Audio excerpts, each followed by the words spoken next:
తర్వాత ముఖ్యమంత్రి రేవంత్ రెడ్డి ఇద్దరు కూడా వేరు వేరు ప్లేస్లకి వెళ్ళి గ్రామ పంచాయతీ ఎన్నికలు నోటిఫికేషన్ వెంటనే వస్తుంది అని చెప్పని స్టేట్మెంట్ వచ్చింది.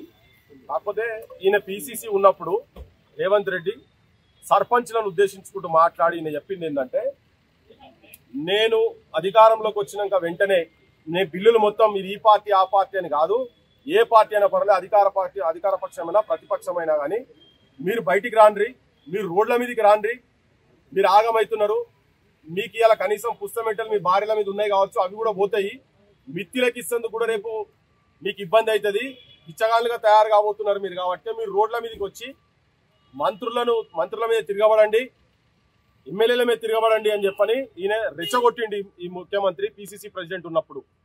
ఇవాళ ఈయన ముఖ్యమంత్రి అయిన తర్వాత 18 నెలలు దాటింది, వీళ్ళకి ఇచ్చే పెండింగ్ బిల్లుల గురించి ఏం మాట్లాడకుండా ఆయన ఎన్నికలకు పోతా అని చెప్పి బుకాయింపు మాటలు చెప్తున్నాడు ఆయన. ఈ ముఖ్యమంత్రి మళ్ళీ ఇంకో మాట కూడా ఏం చెప్పిండంటే, ఎన్నికలు ఒకవేళ ఎమ్మెల్యే ఎన్నికలు కనుక అయిపోతే మిమ్మల్ని అడిగేటోడు కూడా ఉన్నాడు అని చెప్పిండు. ఈయన ముఖ్యమంత్రి అయిన తర్వాత కూడా ఈయన కూడా ఎవరిని పట్టించుకోలేదు.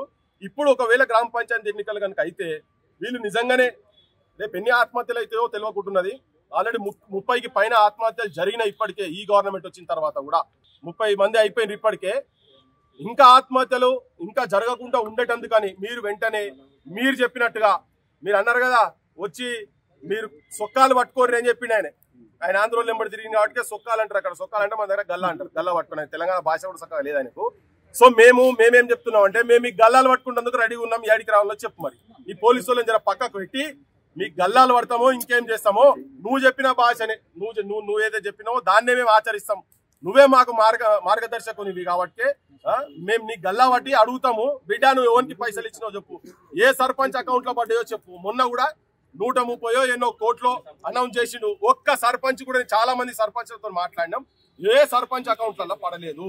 కనుక ఈ బుకాయింపు మాటలు వెంటనే ఏంటంటే, ఉన్న పైసలు వీళ్ళకి ప్రతి ఒక్క సర్పంచ్ కు పైసలు వచ్చేది ఉంది, ఆ పైసలు వెంటనే నువ్వు రిలీజ్ చేయకుండా కనుక పోయేది ఉంటే మేము కూడా చెప్పినాం 2 రోజులల్లా 3 రోజుల లోపట మేము కార్యాచరణ తీసుకుంటాము, ప్రకటిస్తాం, కార్యాచరణ కూడా ప్రకటిస్తాం, సర్పంచ్లంతా కలిపి ఇంకా చాలా మందితో కూడా మాట్లాడేది మాట్లాడతాము.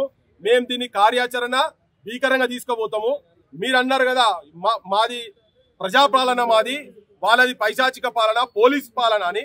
ఇప్పుడు మీరు సర్పంచ్ల మీద, ఈ సర్పంచ్ల మీద కూడా మీరు మీ పోలీసు లాఠీలు పెట్టి ఇండ్ల కాడ కూడా పండుకున్న వాళ్ళను రాత్రి 12 గంటలకు 1 గాడికి వచ్చి సర్పంచ్ల ఇళ్ల కాడికి వచ్చి వాళ్ళని అరెస్టులు చేస్తా ఉన్నారు మీరు. మరి మీది అదే పాలన అవుతుంది కదా. మీ ఇనుప పోలీసు పాదాలతోటి ఉద్యమాలను, జెన్యూన్ ఉద్యమాలను మీరు అణచేయలేరు. మీరు చెప్పిన మాట ప్రకారమే మేము రేపటి నుంచి మేము కూడా రోడ్ల మీదకి వచ్చే సిచ్యువేషన్స్ వస్తాయి. మీరు ఏమైతుంది వీళ్ళతో కనుక పోయేది ఉంటే రేపు ఎన్నికలలో కాంగ్రెస్ పార్టీ, నువ్వు అందరికి చెప్తున్నాట, నీ ఎమ్మెల్యేలకు, ఎంపీలకు, ఎమ్మెల్సీలకు చెప్తున్నాట, మొత్తం స్వీప్ చేయాలని చెప్పని. నువ్వు స్వీప్ చేసుడు ఏమైతుందో రేపు ఎన్నికలలో తేలిపోతుంది. ప్రతి సర్పంచ్ కు చాలా బాధలలో ఉన్నారు, వాళ్ళు ఇబ్బందులు ఉన్నారు, ఆత్మహత్యలు చేసుకునే కాడికి ఉన్నారు, కొంతమంది ట్యాంకులు ఎక్కుతున్నారు. వాళ్ళు ఎక్కడ పోతే కలెక్టర్ల దగ్గర పోయి దండం పెడుతున్నారు. ముఖ్యమంత్రి చెప్పిండంటే మాకేం ఆర్డర్స్ లేవు అని. అంతకుముందు నువ్వు ఏం చెప్పినావు, నువ్వు చిన్న స్లిప్ ఇస్తే ప్రతి ఒక్కరికి మేము ఏదంటే చేస్తామని చెప్పినావు. కానీ వీళ్ళు మీ ఆఫీసుల కాడికి వస్తే గొడ్లను కొట్టినట్టు కొట్టిరు. అధ్యక్షునికి ఇక్కడ మొత్తం ఇక్కడ కాటు పడ్డది. నా దగ్గర విజువల్ మీరు ప్లే చేస్తా అంటే నేను చూపిస్తా. ఒక నరేష్ వీళ్ళందరినీ రవీందర్ రెడ్డి, మొత్తం రవీందర్ బైసాబ్ అనే ఇది ట్యాంక్ ఎక్కిండు దునుకుతా అని చెప్పి. అంటే చాలా ఆత్మహత్యలు చేసుకునే కాడికి దగ్గరలో ఉన్నారు, అప్పుల పాలైనరు, తిప్పల పడుతున్నారు మొత్తము. కనుక నువ్వు వెంటనే వీళ్ళకి రావాల్సినటువంటి బిల్లులు శాంక్షన్ చేసి రిలీజ్ చేయండి. ఇంకోటి చెప్తున్నా, నువ్వేందో బరివాతలో నిలబడ్డా, నన్ను కోసుకున్నా వెళ్ళి పైసలు లేవు, పాడు లేవు అని చెప్పని పిచ్చి మాటలు మాట్లాడుతున్నావు కదా. నువ్వు పెద్ద ప్రోగ్రామ్స్, నీ హోర్డింగ్ బిల్స్, నువ్వు రోడ్డు మీద హోర్డింగ్ పెట్టినావు కదా, ఆ హోర్డింగ్ ల బిల్లు నువ్వు ఏం చెయ్యని పనికి చేసినట్టు పొంగనాలు కొట్టుకుంటా ఫోటోలు పెట్టుకున్నావు కదా, గా పైసలు ఇచ్చినా వీళ్లకు సరిపోతాయి. గా పైసలైనా నువ్వు మిస్ వరల్డ్లు బయట దేశాలకు తిరుగుతున్నారు కదా మీరు, లాయిరి అనుకుంటా జోల పాటలు వాడుకుంటా తిరుగుతున్న, థేమ్స్ నది చుట్టూ పోయి ఇట్లా డ్యాన్సులు వేసుకొని తిరిగి అవి ఉన్నాయి కదా విజువల్స్, అవన్నీ ఉంటాయి. ఏంటి వాళ్ళ విజువల్స్ అవన్నీ తిరిగేటందుకు నీకున్నాయి. కానీ ఇక్కడ ప్రతి ఊర్లో నీ మిస్ వరల్డ్ ఎవరు దేవునికి ఎరక, కానీ ఊర్లలో ప్రతి కుటుంబం, ప్రతి సర్పంచ్ భార్య, పిల్లలు చాలా హరిగోసపడుతున్నారు అప్పుల పాలయ్యి.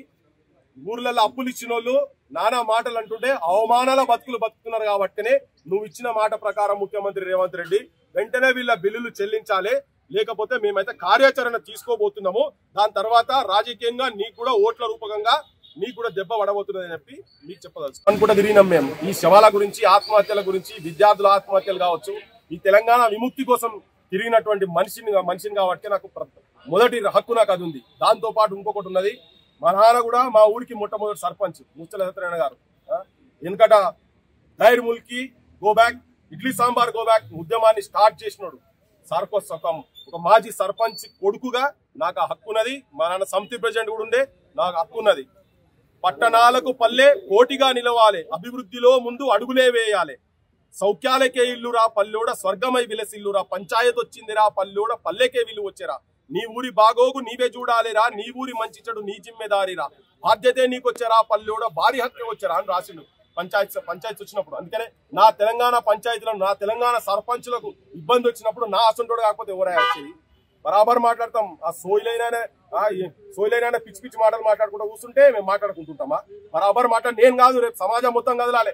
మీ ఊర్లో మీ సర్పంచ్, మీ గ్రామ ప్రథమ పౌరునికి, ఎక్కడైతే భారతదేశానికి ప్రథమ పౌరాలు ఎట్లయితే ప్రెసిడెంట్ ఉండనో ఆమెకు అవమానం జరిగితే దేశం ఇన్సల్ట్ ఎట్లయితే ఫీల్ అవుతుందో అట్లా ప్రతి ఊర్లలో సర్పంచ్లకు వాళ్ళు ఇబ్బందులు పడుతున్నారు, వాళ్ళ అప్పుల పాలవుతున్నారు, ఆత్మహత్యలకు సైడ్ పోతున్నారు. కాబట్టినే వాళ్ళ దిక్కు వాళ్ళ పక్షాన్ని ఉండేందుకు ప్రతి పల్లె కులాలకు అతీతంగా, మతాలకు అతీతంగా ప్రతి ఒక్కరు కదలాల్సిన అవసరం ఉన్నది. ప్రతి ఒక్కరు మీ ప్రాంతంలో ఉన్నటువంటి ఎమ్మెల్యేలను అడగాలి, అరే ఏం చేసిరా గాడిదులారా మీరు, మీ ముఖ్యమంత్రి మాకు ప్రామిస్ చేసిండా లేదా, విమానాలు చేసుకున్నాడా లేదా, విమానాలు ప్రమాణాలు చేసిండా లేదా ముఖ్యమంత్రి రేవంత్ రెడ్డి?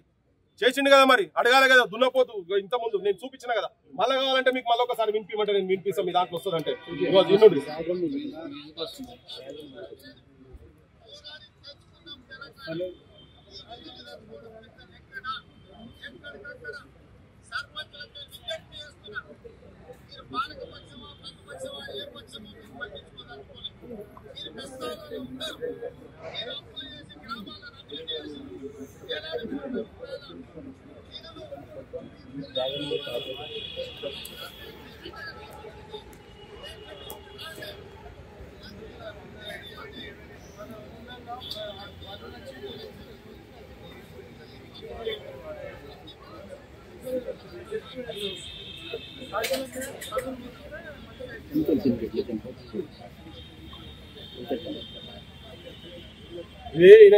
ఆయన మాట్లాడిన మాటలు ఈయన చెప్పిందే కదా. ఈయన రోడ్ల మీదకి రమ్మని సొక్కలు బట్టి గుంజమన్నాడు కదా. ఇక రేపు గుంజుతారు. మరిగా నువ్వు వినకపోతే రేపు గుంజుతారు. ముఖ్యమంత్రి ఆడికి వస్తావు చెప్పువా, నీకు పోలీసు వాళ్ళు లేకుండా రమ్మని చెప్పి ఒకసారి ముఖ్యమంత్రి రమ్మని చెప్పి రోడ్ల మీదకి ఏ రోడ్ల మీదకి వస్తాడో ఇది పట్టుకునే ఉంటాం మేము. నువ్వు చెప్పిన మాటనా లేకపోతే మేము మాట్లాడుతున్నావా? ఎవరు బలిచి మాట్లాడిండ్రు?